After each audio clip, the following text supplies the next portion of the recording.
Les rues étaient son premier terrain de foot. Il driblait entre les voitures garées, esquivait les chiens errants, petits mais intrépides.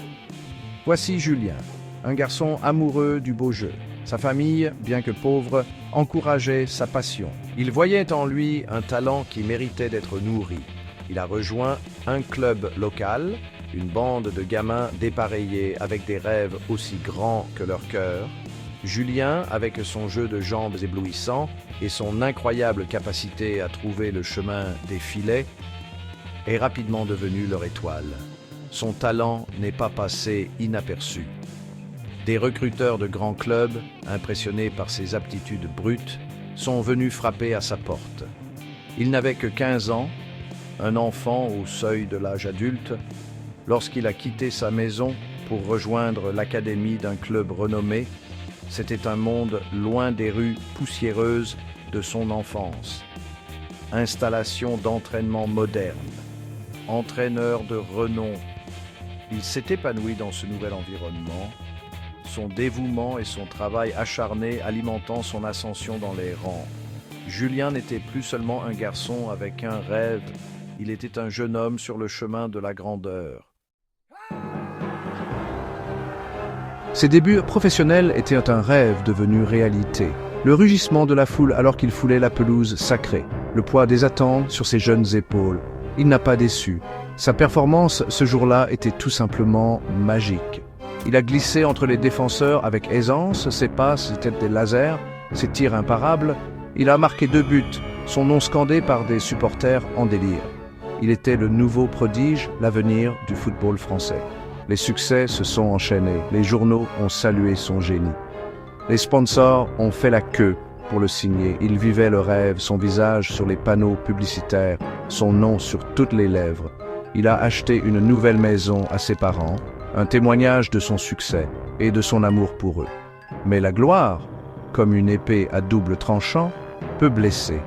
La surveillance constante, la pression de la performance, l'attention médiatique incessante, tout cela a commencé à faire des ravages.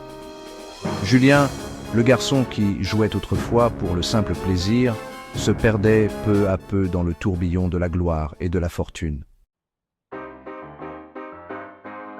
Les premières fissures sont apparues subtilement.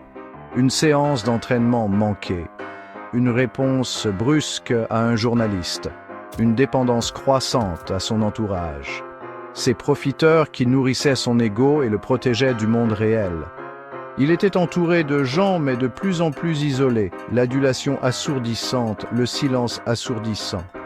Il a cherché du réconfort dans les plaisirs éphémères, les pièges de la gloire qui promettaient de l'évasion mais n'offraient que le vide, les fêtes nocturnes, les voitures de luxe, un sentiment croissant d'invincibilité, alimenté par l'alcool et les mauvaises fréquentations.